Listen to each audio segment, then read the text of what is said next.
Welcome to Read It Once Again's Literacy Curriculum Units. Module 1 is an introduction that will give you a quick overview of the core concepts in our curriculum and how they can be used with a variety of children at different ages and stages of language development.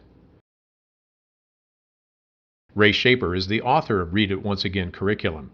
She was a former preschool special needs teacher who created this curriculum out of a need to provide a curriculum that was appropriate for children who were at various stages of language development.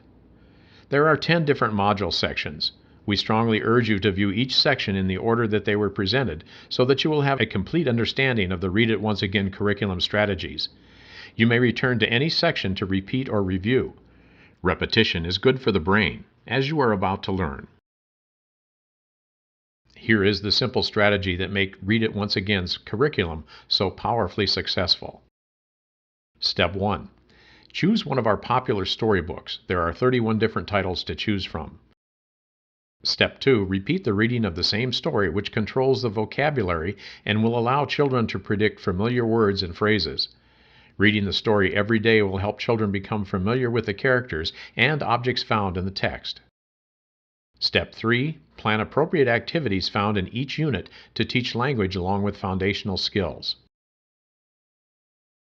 Children are often placed in special needs classrooms because they have a variety of needs, but the most common concern shared by these children is that they have language delays or require a setting that provides a language-rich environment.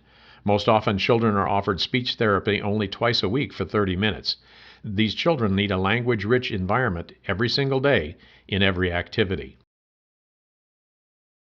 In addition to language delays, they often lack knowledge of basic foundational skills. Read It Once Again has identified 20 foundational speech and language skills necessary for early learning success. We refer to these as the Super 20. Each Level 1 unit contains activities that address each of these 20 super foundational skills. Meet the Super 20. These foundational skills are listed in order of difficulty, with number 1, labeling objects, being the simplest, down to number 20, the most difficult, which is the ability to retell a story or experience. Every Level 1 unit contains activities to teach all 20 of the 20 super foundational skills. Module 9 will guide you through our curriculum-based assessment. We will explain how to access each of these Super 20 foundational skills, and will also give you examples of activities found consistently in each unit and how to teach that skill on a variety of different language levels. Appendix A contains a PDF printable copy of the Super 20 Level 1 and Soaring 20 Level 2 skills. Every Level 1 unit contains over 100 activities. 60% of these activities are based on the Super 20 foundational skills. The other 40 are based on the theme content of the storybook. For example, if you're reading The Very Hungry Caterpillar, the theme content of this unit will focus on food identification, days of the week, and life cycle of the caterpillar. In the unit for The Big Red Barn, you will have activities based on farm animals, the objects in the barn, and opportunities to discuss the difference between day and night. Each unit will give you activities and consistency of using familiar vocabulary linked to teaching of foundational skills, and will also provide a number of unique activities based on the content of the story. Consistency and predictability provide a comfort level which reduces anxiety, while the variety of unique activities in each unit increases motivation and extends your students' attention span. Combining literature with the repetition of these foundational skills found in each Level 1 unit will give your students a solid structure for learning. Many preschool curriculums assume that the young child has mastered many of these skills. They may touch on some of the basic skills, but the skills are not repeated in a variety of different situations. Young toddlers who are just acquiring language or young children with language delays need these skills repeated many times in a variety of situations. Higher academic learning depends on mastering the Super 20 foundational Level 1 skills. Think of this pyramid as building a house. Our Super 20 foundational skills are found on the very bottom of this structure. They provide a solid base for all the higher levels of academic learning. Each Level 1 block must be strong and solidly positioned for the next higher level of learning to be placed on top. If any of our Super 20 foundational skill blocks are missing or weak, it will affect every other block or learning placed on top of it. Sometimes in kindergarten or first grade, if a child is missing any of the Super 20 foundational blocks, they can be repaired. But with today's hectic kindergarten or first grade schedules, there is little time to go back and repair the foundation. Read It Once Again advocates that it is much better to build a strong foundation at the very beginning rather than attempting to repair holes and gaps discovered as the child moves on to higher levels of learning. Acquiring these Super 20 foundational skills creates a positive chain reaction that moves up the pyramid and can eventually affect high school graduation statistics. Level 1 Super Foundational skills are a great place to start, but some children in your classroom may require a higher level of skill that will prepare them for kindergarten. In some situations, teachers are in a blended classroom setting or have children that have mastered most of the Super 20 foundational skills and need to advance to a higher level of learning. Read It Once Again provides Level 2 units that are based on the Soaring 20 foundational skills. Here is when we begin to introduce letters of the alphabet, sight words, higher math skills, science and social studies. The list of Level 2 Soaring 20 foundational skills can be found in a PDF printable format in Appendix A. Looking back at our pyramid, you will see that our Level 2 Soaring 20 foundational skills are built on top of our Level 1 Super 20 foundational skills. With the Soaring Level 2 foundational skills, we now begin to identify letters of the alphabet, experience higher math concepts, and introduce social studies and creative writing. Many preschool curriculums begin with Level 2 skills, assuming that children have already mastered the Super 20 foundational skills found in our Level 1 units. Placing an intentional, consistent focus on mastering Level 1 skills before moving on to Level 2 makes Read It Once Again a successful curriculum, especially for children with language delays. Blending Read It Once Again Level 1 and Level 2 units will give your students the readiness skills necessary to be fully prepared for kindergarten. Let's look at 5 different types of young children who may be in your preschool classroom. We know that in every classroom you will find a variety of children functioning at many different levels. This is especially true in preschool classes designed to serve young children with special needs. At this age, children are not classified with any specific language disorder, but our experience has found that most of our students will fall into one of these 5 categories. Brittany represents a typical developing preschool child.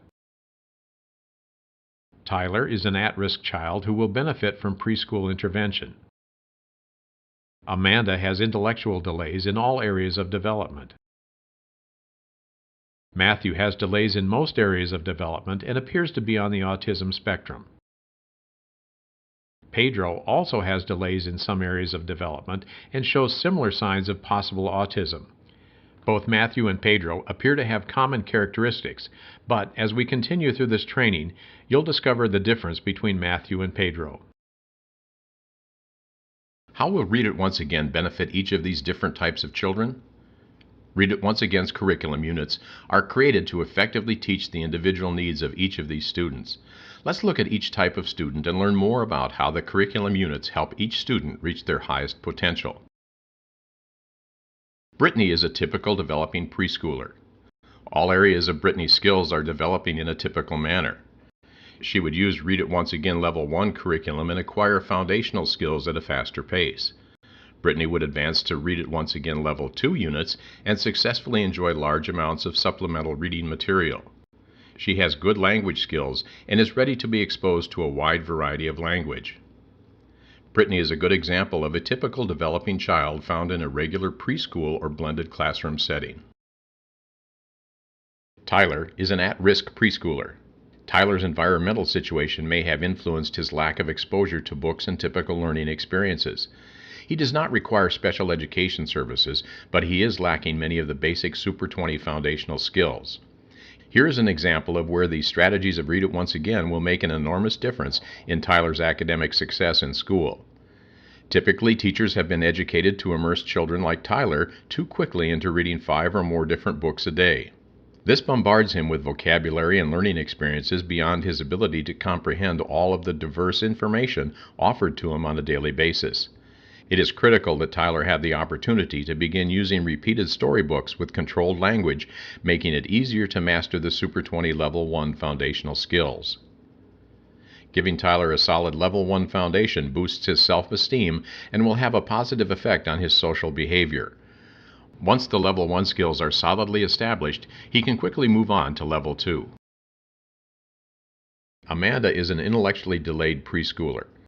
Amanda demonstrates significant delays across all areas of her development. Although she has relative strengths and weaknesses, all areas of her development are significantly delayed. Amanda can benefit from participating in the Read It Once Again Level 1 curriculum. Her progress will be significantly slower than Brittany and Tyler's. Amanda's participation in Read It Once Again curriculum will give her every opportunity to move steadily towards mastering the critical 20 foundational skills. Like Tyler, exposing Amanda to too much language too fast will likely overwhelm her. Once Amanda is overwhelmed, it can hinder progress in all areas of her development. Amanda may spend most of her preschool years mastering Level 1 skills 1 through 15.